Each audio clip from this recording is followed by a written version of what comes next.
Hello दोस्तों, कैसे हो आप सब। आशा करता हूं आप सब बहुत अच्छे होंगे। दोस्तों आज हम फिजिक्स से कुछ ऐसे बहुविकल्पीय प्रश्नों को हल करने वाले हैं जो आपके एग्जाम के पॉइंट ऑफ व्यू से बहुत ही इंपॉर्टेंट। दोस्तों आई होप आप सब नोट्स लेके बैठे होंगे। अगर नोट्स लेके नहीं बैठे हो दोस्तों तो लेके बैठ जाओ और हर एक प्रश्न को अपने नोट्स में नोट करते रहो ताकि आप एग्जाम के टाइम एक अच्छी रिविजन कर सको। दोस्तों चलिए देखते हैं। दोस्तों हमारा पहला प्रश्न है, निर्वात में प्रकाश की चाल होती है।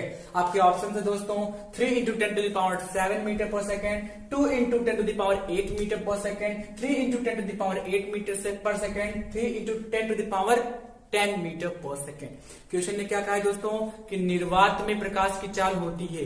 वैक्यूम में लाइट की स्पीड आपसे पूछ रहा है दोस्तों कि कितनी होती है और ऑप्शंस दिए गए हैं दोस्तों 3 into 10⁻7 metre per second, 2 into 10⁸ metre per second, 3 into 10⁸ metre per second और 3 इंटू 10⁻10 मीटर पर सेकेंड। दोस्तों आपका राइट ऑप्शन है option number 3 into 10⁸ metre per second. निर्वात में प्रकाश की चाल दोस्तों कितनी होती है? 3 लाख किलोमीटर प्रति सेकेंड। 3 लाख किलोमीटर प्रति सेकेंड। याद कर लीजिए, दिमाग में बिठा लीजिए, बहुत ही महत्वपूर्ण प्रश्न है मेरे दोस्तों। याद कर लीजिए प्रकाश की चाल कितनी होती है निर्वात में दोस्तों? 3 लाख किलोमीटर प्रति सेकेंड। बट यहाँ पे मीटर में कन्वर्ट करने को कहा है तो आप किलोमीटर को मीटर में कर लो। आप जानते हो मेरे दोस्तों कि 1 किलोमीटर में कितना मीटर होता है? 1000 मीटर होता है। 1 किलोमीटर में 1000 मीटर होता है दोस्तों। ये हो गया मीटर पर सेकेंड।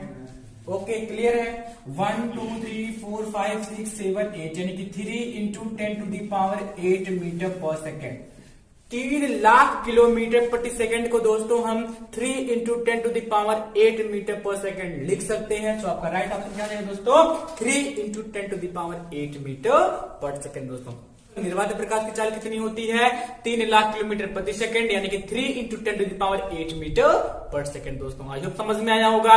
देखते हैं दोस्तों हमारा दूसरा प्रश्न है, मानव नेत्र द्वारा किसी वस्तु का प्रतिबिंब बनता है। मानव नेत्र द्वारा किसी वस्तु का प्रतिबिंब बनता है दोस्तों। ऑप्शन है आपके कॉर्निया पर, आइरिस पर, पुतली पर या रेटिना पर। कॉर्निया पर, आइरिस पर, पुतली पर या फिर रेटिना पर। दोस्तों क्वेश्चन ने क्या कहा है कि मानव नेत्र द्वारा किसी व्यक्ति की आंख द्वारा किसी वस्तु का प्रतिबिंब उसकी आंख के किस पॉइंट पर बनता है, उसकी आंख के किस बिंदु पर बनता है दोस्तों, उसके नेत्र के किस बिंदु पर बनता है? तो यह बनता है दोस्तों रेटिना पर। यह कहां बनता है मेरे दोस्तों? रेटिना पर। जैसा कि आपने पढ़ा होगा कि मानव नेत्र में क्या होता है दोस्तों? द्विउत्तर लेंस लगा होता है। मानव नेत्र में कैसा लेंस लगा होता है दोस्तों? द्विउत्तर लेंस लगा होता है। और आपने ये भी पढ़ा होगा कि मुख्य अक्ष के समांतर आने वाली प्रकाश किरणें, मुख्य अक्ष के समांतर आने वाली प्रकाश किरणें लेंस से अपवर्तन के पश्चात फोकस पर जाकर मीट होती है। कहां मिलती है मेरे दोस्तों? फोकस पर मिलती है। दिमाग में बिठा लीजिए, दिमाग में बिठा लीजिए दोस्तों। मुख्य अक्ष के समांतर आने वाली प्रकाश किरणें लेंस से अपवर्तन के पश्चात कहां जाकर मिलती हैं? फोकस पर मिलती हैं। कहां मिलती हैं? फोकस पर। और जो रेटिना होता है नेत्र लेंस के फोकस पर स्थित हो। याद करिए दोस्तों, जो रेटिना होता है ये मानव नेत्र लेंस के फोकस पर स्थित होता है। इसलिए दोस्तों किसी वस्तु का प्रतिबिंब मानव नेत्र के रेटिना पर बनता है। यानी कि राइट ऑप्शन दोस्तों क्या हो जाएगा? आपका रेटिना हो जाएगा। दोस्तों आई होप समझ में आया होगा। चलिए आगे बढ़ते हैं। ये देखते हैं दोस्तों हमारा तीसरा प्रश्न है, ओम के नियम का सूत्र है। आपके ऑप्शन है दोस्तों I is equal to V R, I is equal to V square into R, I is equal to V upon R, I is equal to R upon V. Question ने क्या कहा है दोस्तों कि जो ओम के नियम का जो सूत्र है वो इन चारों ऑप्शंस में से क्या है? I is equal to V आ रहे हैं, या I is equal to V square आ रहे हैं, या I is equal to V upon आ रहे हैं, या I is equal to R upon V है। दोस्तों मैं आपको ओम का नियम रिवाइज करवा देना चाहता हूं दोस्तों। जर्मन वैज्ञानिक जॉर्ज साइमन ओम ने 1828 में किसी चालक में बहने वाली धारा के प्रवाह के संबंध में एक नियम दिया जिसे ओम का नियम कहते हैं। कहां के वैज्ञानिक थे जी? जर्मन के वैज्ञानिक थे। पूरा नाम जॉर्ज साइमन ओम। सन 1828 ईस्वी में किसी भी विद्युत धारावाही चालक में बहने वाली धारा के संबंध में एक नियम दिया, बहने वाली धारा के संबंध में एक नियम दिया और उन्होंने कहा कि यदि किसी चालक की भौतिक अवस्था जैसे उसकी लंबाई हो गई, उसका ताप हो गया, उसका दाब हो गया, पदार्थ हो गया, इन सब में कोई परिवर्तन ना किया जाए दोस्तों। यानी कोई चालक तार है, उसकी भौतिक अवस्था, फिजिकल स्टेट से लंबाई, ताप, दाब इत्यादि में कोई परिवर्तन ना किया जाए दोस्तों, तो चालक तार में बहने वाली धारा चालक तार के सिरों के बीच लगाए गए विभवांतर के क्या होता है मेरे दोस्तों, समानुपाती होता है। यानी उन्होंने कहा कि जो चालक तार में बहने वाली धारा है, यदि चालक की लंबाई और ताप और दाब इत्यादि में कोई परिवर्तन ना किया जाए तो ये चालक तार के तीरों के बीच लगाए गए विभवांतर के क्या होता है मेरे दोस्तों, समानुपाती होता है, अनुक्रमानुपाती होता है। यानी विभव बढ़ाने के साथ साथ धारा बढ़ेगी, विभव घटाने के साथ साथ धारा भी क्या होगी, घटेगी मेरे दोस्तों। या V is proportional to I, या V इज प्रोपोर्शनल टू दोस्तों I लिख सकते हैं। जब प्रोपोर्शनल को हटाते हैं दोस्तों तो यहां आता है R, यानी कि V is equal to RI। V is equal to मेरे दोस्तों RI हो जाता है, जहां R एक अनुक्रमानुपाती नियतांक है जिसे चालक तार का प्रतिरोध कहते हैं दोस्तों। यानी चालक तार का क्या कहते हैं, इसको प्रतिरोध कहते हैं दोस्तों, यानी धारा के मार्ग में रुकावट कहते हैं मेरे दोस्तों। I की वैल्यू ये गुणा में रहेगा, भाग में V upon R is equal to I हो जाएगा, V upon R is equal to I हो जाएगा मेरे दोस्तों। आपका राइट ऑप्शन देगा option number 3, I is equal to V upon R, I is equal to V upon R। I hope question समझ में आया होगा मेरे दोस्तों। एक बार ओम का नियम फिर से दिमाग में बिठा लीजिए। जर्मन के वैज्ञानिक जॉर्ज साइमन ओम ने 1828 में किसी चालक में बहने वाली धारा के प्रवाह के संबंध में नियम दिया है। उन्होंने कहा है कि कोई चालक अगर उसकी भौतिक अवस्था में कोई परिवर्तन ना करे, लंबाई ना चेंज करे, ताप टेम्परेचर ना चेंज करे, दाब ना चेंज करे, कोई चेंजिंग ना करे, तो उसमें प्रवाहित होने वाली धारा चालक तार के किरणों के मध्य लगाए गए विभवांतर में क्या होता है, समानुपाती होता है दोस्तों। आइए समझ में आया होगा।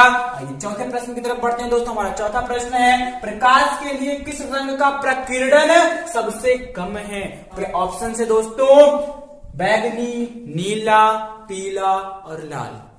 बैगनी, नीला, पीला और लाल, इन चारों ऑप्शंस में से आपको कौन सा एक ऑप्शन सही होगा दोस्तों, ये आपको बताना है। क्वेश्चन क्या है कि प्रकाश के लिए किस रंग का प्रकीर्णन सबसे कम होता है। जैसा आप सब जानते हो दोस्तों, प्रकाश में, श्वेत प्रकाश में कितने प्रकार के रंग पाए जाते हैं दोस्तों, 7 रंग होते हैं। स्पेक्ट्रम में कितने रंग होते हैं दोस्तों, 7 रंग होते हैं। आप आराम से याद रख सकते हो विबग्योर, आप आराम से याद रख सकते हो दोस्तों, विबग्योर याद रख सकते हो, VIBGYOR, ये स्पेक्ट्रम है आपका। V क्या है, वायलेट है दोस्तों। I क्या है, इंडिगो है। B क्या है, ब्लू है। G क्या है मेरे दोस्तों, ग्रीन है। Y क्या है, येलो है। और ये क्या है मेरे दोस्तों, O क्या है मेरे दोस्तों, ऑरेंज है। और R क्या है मेरे दोस्तों, रेड है। R क्या है, रेड है। ध्यान दीजिएगा मेरे दोस्तों, प्रकीर्णन क्या होता है कि जब प्रकाश सूर्य से चलकर आती है तो वायुमंडल में उपस्थित धूल मिट्टी के कणों के द्वारा क्या होती है, टकराती है और चारों दिशाओं में फैल जाती है। तो प्रकाश की इस प्रकार की घटना दोस्तों क्या कहलाती है, प्रकाश का प्रकीर्णन कहलाती है मेरे दोस्त। यानी प्रकाश का किसी कण, धूल मिट्टी के कण द्वारा टकराकर चारों तरफ फैल जाना, किसी कण के द्वारा टकराकर फैल जाना क्या कहलाता है मेरे दोस्तों, प्रकीर्णन कहलाता है। तो आपसे पूछ रहा है कि किस रंग का प्रकीर्णन सबसे कम होता है। ये आपको जो सीरीज मिलती है स्पेक्ट्रम में दोस्तों, ये तरंग दैर्घ्य के बढ़ते हुए क्रम में है मेरे दोस्तों, तरंग दैर्घ्य के बढ़ते हुए क्रम में है। लाल रंग का तरंग दैर्घ्य सबसे ज्यादा होता है, इसकी फैलने की क्षमता क्या होती है मेरे दोस्तों, सबसे कम होती है। लाल रंग के प्रकाश की तरंग दैर्घ्य सबसे ज्यादा होती है, फैलने की क्षमता सबसे कम होती है।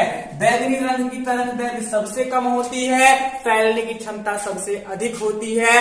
फैलने को हम विचलन या प्रकीर्णन कहते हैं दोस्तों। तो लाल रंग का प्रकीर्णन क्या होता है, सबसे कम होता है। राइट ऑप्शन हो जाएगा दोस्तों ऑप्शन नंबर 4, यानी कि लाल रंग। किस रंग का प्रकीर्णन सबसे कम होता है, लाल रंग का। किस रंग का प्रकीर्णन सबसे अधिक होता है दोस्तों, वायलेट का, यानी कि बैगनी का। जिसका तरंग दैर्घ्य सबसे ज्यादा, उसके फैलने की क्षमता उतनी ही कम। जिसकी तरंग दैर्घ्य सबसे कम, उसकी फैलने की क्षमता उतनी ही ज्यादा। आइए सारी बातें समझ में आएगी दोस्तों, कर लीजिए। चलिए देखते हैं दोस्तों, हमारा 5वां प्रश्न है, वायु में प्रकाश की चाल 3 इंटू 10⁸ मीटर पर सेकेंड है। 3/2 अपवर्तनांक वाले कांच में प्रकाश की चाल होगी। आपके ऑप्शन है दोस्तों 2 into 10⁸ metre per second, 3 into 10⁸ metre per second, 4.5 into 10⁸ metre per second या 1 into 10⁸ metre per second. Question ने क्या कहा मेरे दोस्तों? क्वेश्चन ने कहा है कि वायु में प्रकाश की चाल कितनी है? 3 इंटू 10⁸ मीटर पर सेकेंड है। जब यह प्रकाश एक माध्यम से चल के दूसरे माध्यम में जा रही है, अर्थात वायु से चल के कांच में जा रही है, जिसका रिफ्रैक्टिव इंडेक्स यानी कि अपवर्तनांक कितना है मेरे दोस्तों? 3/2 है। तो उसमें प्रकाश की चाल क्या होगी? दोस्तों आपने अपवर्तन में पढ़ा है कि जब प्रकाश एक माध्यम से दूसरे माध्यम में जाती है तो वेग के साथ साथ इसकी दिशा भी परिवर्तित हो जाती है।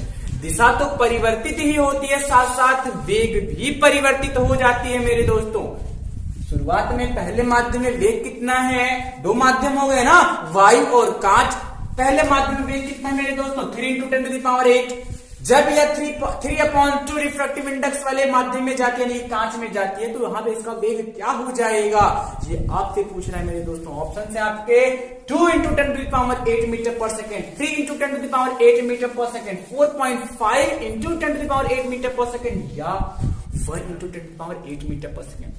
गलत नहीं करना है मेरे दोस्तों, तुक्का नहीं मारना है आपको। एक एक प्रश्न, एक एक नंबर आपके लिए बहुत बहुत इंपॉर्टेंट है दोस्तों। तुक्का नहीं मारेंगे, गलत नहीं करेंगे। एक एक क्वेश्चन को यहाँ पे अच्छे से सीखेंगे, एक एक क्वेश्चन को यहाँ पे आप लोग अच्छे से सीखेंगे मेरे दोस्तों। चलिए आगे बढ़ लेते हैं। किसकी बात हो रही है दोस्तों?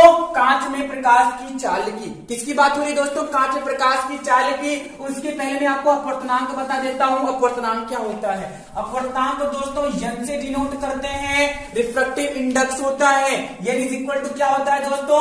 पहले माध्यम में प्रकाश की चाल, पहले माध्यम में प्रकाश की चाल बटे दूसरे माध्यम में प्रकाश की चाल। पहले माध्यम में प्रकाश की चाल बटे दूसरे माध्यम में प्रकाश की चाल। आई होप समझ में आ रहा होगा मेरे दोस्तों, आई होप समझ में आ रहा होगा आप लोग को।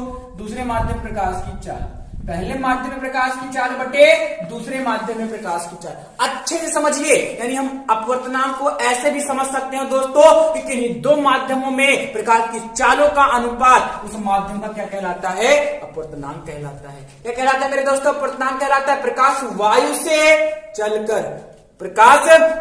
से चलकर कांच में गई है, वायु से चलकर कांच में गई है, एक माध्यम से चलकर दूसरे माध्यम में गई है मेरे दोस्तों।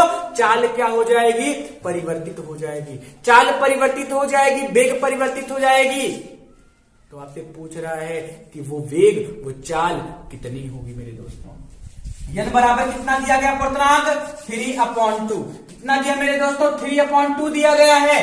पहला माध्यम यहाँ पे क्या है? वायु है। प्रकाश की चाल कितनी है? 3 इंटू 10⁸ मीटर पर सेकेंड। दूसरे माध्यम प्रकाश की चाल दोस्तों, मान लिया दूसरे माध्यम प्रकाश की चाल क्या है? v2 है। मान लिया दूसरे माध्यम प्रकाश की चाल क्या है मेरे दोस्तों? v2 है। तो 3 से 3 कट जाएगा, यहां बच गया 1, क्रॉस मल्टीप्लाई कर देंगे मेरे दोस्तों। v2 is equal to 2 into 1, कितना हो गया? 2 हो गया, यानी कि 2 इंटू 10⁸ मीटर पर सेकेंड। दूसरे माध्यम प्रकाश की चाल अर्थात कांच में प्रकाश की चाल कितनी हो जाएगी दोस्तों? 2 इंटू 10⁸ मीटर पर सेकेंड। यानी right option number 1 2 into 10⁸ metre per second हो जाएगी दोस्तों। आई समझ में आएगा। थोड़ा सा एक पॉइंट यहाँ पे और सीख लेंगे। जब प्रकाश एक माध्यम से दूसरे माध्यम में जाती है तो प्रकाश की चाल यानी कि वेग और दिशा परिवर्तित हो जाती है, बट उसकी आवृत्ति, उसकी फ्रीक्वेंसी नहीं चेंज होती है। हमेशा याद रख लीजिएगा, दिमाग में बिठा लीजिएगा दोस्तों। आइए समझ में आएगा। चलिए देखते हैं दोस्तों, हमारा छठा प्रश्न है, डायनमो परिवर्तित करता है। डायनमो परिवर्तित करता है। आपके ऑप्शन है मेरे दोस्तों, रासायनिक ऊर्जा को विद्युत ऊर्जा में, ध्वनि ऊर्जा को विद्युत ऊर्जा में, यांत्रिक ऊर्जा को विद्युत ऊर्जा में, या इनमें से कोई नहीं। दोस्तों डायनमो एक ऐसी युक्ति है, यह एक ऐसी युक्ति है मेरे दोस्तों जिसके द्वारा हम मैकेनिकल एनर्जी को इलेक्ट्रिक एनर्जी में कन्वर्ट करते हैं, यानी कि यांत्रिक ऊर्जा को विद्युत ऊर्जा में परिवर्तित करते हैं मेरे दोस्तों, यानी राइट ऑप्शन ऑप्शन नंबर 3। यांत्रिक ऊर्जा को विद्युत ऊर्जा में डायनमो परिवर्तित करता है।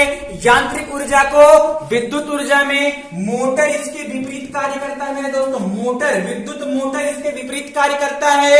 वह विद्युत ऊर्जा को मेरे दोस्तों, विद्युत ऊर्जा को जो मोटर होता है वह विद्युत ऊर्जा को यांत्रिक ऊर्जा में कन्वर्ट करता है, यांत्रिक ऊर्जा में कन्वर्ट करता है। विद्युत मोटर विद्युत ऊर्जा को यांत्रिक ऊर्जा में, और जबकि डायनमो जनित्र, जनरेटर कह सकते हो, वो यांत्रिक ऊर्जा को विद्युत ऊर्जा में कन्वर्ट कर सकता है दोस्तों। यानी कि इस क्वेश्चन का राइट ऑप्शन ऑप्शन नंबर 3, यांत्रिक ऊर्जा को विद्युत ऊर्जा में। आई होप समझ में आया होगा दोस्तों, कर लीजिए।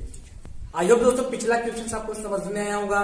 चलिए देखते हैं दोस्तों, हमारा 7वां प्रश्न है, फोकस दूरी f तथा वक्रता त्रिज्या r के बीच संबंध है। ऑप्शन है दोस्तों, f is equal to r, f is equal to 1/r, f is equal to r/2 या f is equal to 2r। Question ने क्या पूछा है दोस्तों आपसे क्वेश्चन ने कहा है कि फोकस दूरी तथा वक्रता त्रिज्या के मध्य क्या संबंध होता है। ऐसे प्रश्नों में अधिकतर लोग कंफ्यूज हो जाते हैं दोस्तों, कि लगभग सारे के सारे ऑप्शंस एक जैसे ही आपको दिखते हैं। f is equal to r, f is equal to 1/r, f is equal to r/2, f is equal to 2r। Confuse नहीं होना है। f यानी कि फोकस दूरी, r यानी कि वक्रता त्रिज्या, दोनों के मध्य क्या संबंध होता है मेरे दोस्तों, याद कर लीजिए, दिमाग में बिठा लीजिए। तो वक्रता त्रिज्या होती है मेरे दोस्तों, यह फोकस दूरी की दोगुनी होती है। वक्रता त्रिज्या फोकस दूरी की दोगुनी होती है। वक्रता त्रिज्या फोकस दूरी की दोगुनी होती है मेरे दोस्तों। तो फोकस दूरी क्या हो जाएगी, गुणा में इधर आएगा भाग में, तो फोकस दूरी हो जाएगी वक्रता त्रिज्या की आधी, यानी फोकस दूरी वक्रता त्रिज्या की आधी होती है। फोकस दूरी वक्रता त्रिज्या की आधी होती है, वक्रता त्रिज्या फोकस दूरी की दोगुनी होती है। लेकिन राइट ऑप्शन यहाँ से आपकी फोकस दूरी और वक्रता त्रिज्या के मध्य संबंध पूछ रहा है मेरे दोस्तों। Right option option number 3, f is equal to r/2, f is equal to r/2 आपका right option option number 3, f is equal to r/2 हो जाएगा मेरे दोस्तों। आइए समझ में आया होगा। चलिए आगे बढ़ते हैं दोस्तों, हमारा 8वां प्रश्न है, चुंबकीय क्षेत्र की तीव्रता का मात्रक है। चुंबकीय क्षेत्र की तीव्रता का मात्रक है, आपके ऑप्शन से मेरे दोस्तों, न्यूटन मीटर प्रति एम्पियर, न्यूटन प्रति ampere metre, newton ampere metre या न्यूटन एम्पियर प्रति मीटर। क्वेश्चन ने क्या कहा मेरे दोस्तों, क्वेश्चन ने कहा है कि what is the unit of the intensity of the magnetic field, यानी कि चुंबकीय क्षेत्र की तीव्रता का मात्रक होता है। क्या होता है, कितना होता है, आपके ऑप्शन हैं न्यूटन मीटर प्रति एम्पियर, न्यूटन प्रति ampere metre, newton ampere metre या न्यूटन एम्पियर प्रति मीटर। दोस्तों अच्छे समझिएगा दोस्तों, इस चीज को अच्छे समझिए। क्षेत्र की तीव्रता, चुंबकीय क्षेत्र की तीव्रता क्या होती है मेरे दोस्तों, अच्छे समझिए। जब किसी चुंबकीय क्षेत्र में, जैसे मान लीजिए चुंबकीय क्षेत्र है, इसमें क्या कर दिया, कोई धारावाही चालक तार हमने रख दिया। किसी चुंबकीय क्षेत्र में जब हम एकांक लंबाई का एक धारावाही चालक तार रख दे, जिसमें एकांक प्रबलता की धारा बह रही होती है, जिसमें धारा भी कितनी बह रही हो, 1 बह रही हो, लंबाई भी कितनी हो, 1 मीटर हो मेरे दोस्तों। यानी जब हम किसी धारावाही चालक तार को, जिसकी लंबाई एकांक मीटर है, जिसमें एकांक प्रबलता का धारा बह रहा है मेरे दोस्तों, तो उस पर धारावाही चालक पर जो बल लगता है, इस धारावाही चालक पर जो बल लगता है मेरे दोस्तों, उसी को हम चुंबकीय क्षेत्र की तीव्रता कहते हैं। उसी को हम लोग क्या कहते हैं, चुंबकीय क्षेत्र की तीव्रता कहते हैं। अच्छे समझिएगा, जब किसी चुंबकीय क्षेत्र में एकांक लंबाई का धारावाही चालक तार रख दें, जिसमें एकांक प्रबलता की धारा प्रवाहित हो रही है दोस्तों, तो चालक तार पर लगने वाला बल चुंबकीय क्षेत्र की तीव्रता कहलाता है मेरे दोस्तों। यानी कि आपका राइट ऑप्शन हो जाएगा दोस्तों ऑप्शन नंबर बी, न्यूटन प्रति एम्पियर मीटर। न्यूटन प्रति एम्पियर मीटर दिमाग में बिठा लीजिए मेरे दोस्तों, अच्छे समझ लीजिए। चुंबकीय क्षेत्र की तीव्रता का मात्रक न्यूटन प्रति एम्पियर मीटर होता है मेरे दोस्तों। चुंबकीय क्षेत्र की तीव्रता का मात्रक न्यूटन प्रति एम्पियर मीटर होता है दोस्तों। आई होप समझ में आया होगा, कर लीजिए, पॉज करो। चलिए देखते हैं दोस्तों, हमारा 9वां प्रश्न है, निम्न परिपथ में धारा I का मान है।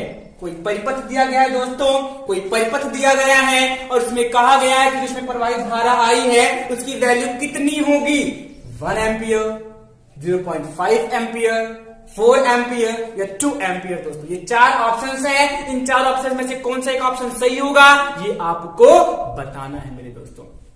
एक सर्किट दिया गया है, एक परिपथ दिया गया है दोस्तों, जिसमें 2 प्रतिरोध 2-2 ओम के लगे हैं। किस क्रम में, समांतर क्रम में। किस क्रम में मेरे दोस्तों, समांतर क्रम में लगे हैं। उसमें धारा आई प्रवाहित हो रही है और जो आपका बैटरी या फिर सेल जो है मेरे दोस्तों वो 2 वोल्ट का है।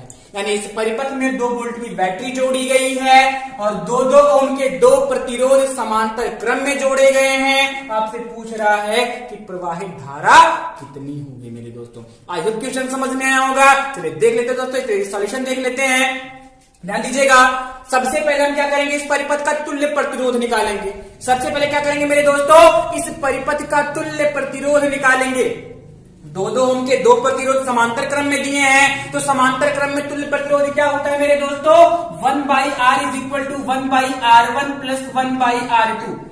दिमाग में बिठा लीजिए मेरे दोस्तों। सबसे पहले अगर इस टाइप का आपको क्वेश्चन मिलता है तो आप सबसे पहले परिपथ का तुल्य प्रतिरोध निकालोगे। सबसे पहले क्या निकालोगे मेरे दोस्तों, तुल्य प्रतिरोध निकालोगे, इक्विवेलेंट रेजिस्टेंस फाइंड करोगे। अगर श्रेणी क्रम में है तो आपको पता होगा R = R1 + R2 + R3 होता है। अगर समांतर क्रम में है तो 1/R = 1/R1 + 1/R2 + 1/R3 होता है। समझ में आया ना। चलिए तुल्य प्रतिरोध फाइंड करते हैं, इक्विवेलेंट रेजिस्टेंस फाइंड करते हैं मेरे दोस्तों। दोनों प्रतिरोध 2-2 ओम के हैं मेरे दोस्तों, तो 1/2 + 1/2, 1/2 + 1/2 दोस्तों 2/2, डिनोमिनेटर सेम है, 2/2 कितना हो गया, 1/1 यानी कि 1। R = कितना हो गया दोस्तों, 1 ओम। तुल्य प्रतिरोध, इस परिपथ का तुल्य प्रतिरोध कितना है मेरे दोस्तों, 1 ओम है। ऐसे भी समझ सकते हो कि आधा और आधा कितना होगा, 1 होगा। इस परिपथ का तुल्य प्रतिरोध कितना हो गया मेरे दोस्तों, 1 ओम हो गया। अगर समांतर क्रम में है तो 1/R = 1/R1 + 1/R2 + 1/R3। But श्रेणी क्रम में है, सीरीज में है, तो R = R1 + R2 + R3 मेरे दोस्तों। श्रेणी नहीं, ये समांतर क्रम में थे, समांतर क्रम में थे दोस्तों। तो टोटल यानी कि इक्विवेलेंट रेजिस्टेंस, तुल्य प्रतिरोध कितना हो जाएगा मेरे दोस्तों इस परिपथ का, 1 ओम। विभव कितना दिया गया है, कितने वोल्ट की बैटरी लगी है, 2 वोल्ट की। आपसे प्रतिरोध, आपसे धारा पूछ रहा है मेरे दोस्तों, आपसे क्या पूछ रहा है, धारा पूछ रहा है। अभी हमने प्रीवियस क्वेश्चन मैंने आपको बताया I = क्या होता है मेरे दोस्तों, V/R होता है। I = क्या होता है, V/R। ओम के नियम से V/I = R, तो I = V/R होता है। V/I = R, तो I = V/R होता है। V की वैल्यू 2 वोल्ट, रेजिस्टेंस कितना, तुल्य प्रतिरोध कितना, 1 ओम। कितनी धारा बहेगी, 2 एम्पियर की। कितनी धारा बहेगी दोस्तों, 2 एम्पियर की। यानी इस परिपथ में, दिए गए परिपथ में कितनी एम्पियर की धारा बह रही है मेरे दोस्तों, 2 एम्पियर की। यानी कि आपका right option number 4, 2 ampere. I hope question समझ में आएगा मेरे दोस्तों। तो देखते हैं दोस्तों, हमारा 10वां प्रश्न है। एक माइक्रो ओम है, एक माइक्रो ओम का मान है। 10वां प्रश्न है मेरे दोस्तों, एक माइक्रो ओम का मान है। ऑप्शन है आपके 10⁻⁹ ओम, 10⁻⁶ ओम, 10⁻³ ओम या 1 ओम। आपसे पूछ रहा है कि एक माइक्रो ओम के बारे में पूछ रहा है मेरे दोस्तों, एक माइक्रो ओम के बारे में पूछ रहा है। माइक्रो का मतलब होता है 10⁻⁶। कितना होता है मेरे दोस्तों, 10⁻⁶ मेरे दोस्तों। एक माइक्रो ओम बराबर 10⁻⁶ ओम। आपका राइट ऑप्शन नंबर बी, 10⁻⁶ ओम। कुछ और वैल्यू समझ लीजिए। अगर मिली ओम दिया गया दोस्तों, एक मिली ओम, मिली का मतलब क्या होता है, 10⁻⁻3, 10⁻⁻3 मिली ओम, 10⁻⁻3। एक नैनो ओम मेरे दोस्तों 10⁻⁹, एक नैनो ओम 10⁻⁹, नैनो ओम 10�9। एक मेगा ओम मेरे दोस्तों, एक मेगा ओम 10⁻+6, 10⁻+6। इस क्वेश्चन में ये पूछा है एक micro ohm. Right option number 2, 10⁻⁶ ohm. I hope समझ में आया हो दोस्तों। आपके एग्जाम में इनमें से कोई एक पूछ सकता है, आप गलत मत करना, तुक्का मत मारना, अच्छे से समझ के करना मेरे दोस्तों। आइए समझ में आया होगा, नोट कर लीजिए। चलिए देखते हैं दोस्तों, हमारा 11वां प्रश्न है। एक लेंस की फोकस दूरी 20 सेंटीमीटर है, एक लेंस की फोकस दूरी 20 सेंटीमीटर है, इसकी क्षमता होगी। आपके ऑप्शन दोस्तों 2 डायोप्टर, 3 डायोप्टर, 4 डायोप्टर या फिर 5 डायोप्टर। 2 डायोप्टर, 3 डायोप्टर, 4 डायोप्टर या फिर 5 डायोप्टर। दोस्तों क्वेश्चन ने क्या कहा है कि कोई लेंस है जिसकी फोकस दूरी कितनी है 20 सेंटीमीटर। कितनी है मेरे दोस्तों 20 सेंटीमीटर है, तो उसकी क्षमता क्या होगी, what is the power of this lens. 2 dioptre, 3 dioptre, 4 dioptre या फिर 5 डायोप्टर। डायोप्टर क्या है मेरे दोस्तों, लेंस की क्षमता का मात्रक है। डायोप्टर क्या है मेरे दोस्तों, लेंस की क्षमता का मात्रक है। क्वेश्चन समझ में आया होगा। लेंस की क्षमता क्या होती है मेरे दोस्तों, लेंस की क्षमता क्या होती है मेरे दोस्तों, लेंस की फोकस दूरी का व्युत्क्रम लेंस की क्षमता कहलाती है। जबकि फोकस दूरी किसमें मापी गई हो मेरे दोस्तों, मीटर में मापी गई हो। फोकस दूरी किसमें मापी गई हो, मीटर में मापी गई हो दोस्तों। तब उसका व्युत्क्रम, तब फोकस दूरी का व्युत्क्रम लेंस की क्षमता कहलाता है। तब फोकस दूरी का व्युत्क्रम मेरे दोस्तों क्या कहलाता है, लेंस की क्षमता कहलाता है। The reciprocal of the focal length of the lens, it is called power of the lens. समझ में आया मेरे दोस्तों, the reciprocal of focal length of the lens is called the power of lens। Lens की focus दूरी का व्युत्क्रम lens की क्षमता कहलाती है, while the focal length measured in the meter। जबकि आपका फोकस दूरी किसमें मेजर किया गया हो, मीटर में मेजर किया गया हो मेरे दोस्तों, यानी कि P is equal to 1/f। लेकिन फोकस दूरी किसमें मापी गई हो, मीटर में। किसमें मापी गई हो मेरे दोस्तों, मीटर में मापी गई हो। यहां पे फोकस दूरी कितना दिया गया है 20 सेंटीमीटर। भाई प्लस में फोकस दूरी प्लस में है, तो किस लेंस की फोकस दूरी प्लस में होती है मेरे दोस्तों, बता दीजिए मुझे, किस लेंस की फोकस दूरी प्लस में होती है, उत्तल लेंस की। किसकी, उत्तल लेंस की। और अवतल लेंस की फोकस दूरी माइनस में होती है। प्लस 20 सेंटीमीटर उत्तल लेंस है, तो इस उत्तल लेंस की क्षमता कितनी होगी ये आपसे पूछ रहा है। F is equal to 20 centimetre, metre में कन्वर्ट करेंगे मेरे दोस्तों 1/5 मीटर। अरे भाई 1 मीटर में 100 सेंटीमीटर, 1 मीटर में 100 सेंटीमीटर यानी कि 100 से भाग करेंगे तो 1/5 हो जाएगा, यानी 20 centimetre is equal to 1/5 metre मेरे दोस्तों। बस आ जाइए, P is equal to 1/f है, F की वैल्यू 1/5 है, ये कहां चला जाएगा मेरे दोस्तों, ऊपर चला जाएगा। P is equal to 5 dioptre, यानी इस लेंस की क्षमता कितनी होगी, +5 dioptre, +5 dioptre. Right option, option number 4 5D, यानी कि प्लस का 5 डायोप्टर। लेंस की फोकस दूरी 20 सेंटीमीटर, क्षमता 5 डायोप्टर। आइए समझ में आएगा दोस्तों। चलिए देखते हैं हमारा 12वां प्रश्न मेरे दोस्तों। एक तार से प्रति सेकंड 10 इलेक्ट्रॉन का आवेश प्रवाहित हो रहा है, तो इस तार में प्रवाहित धारा का मान है।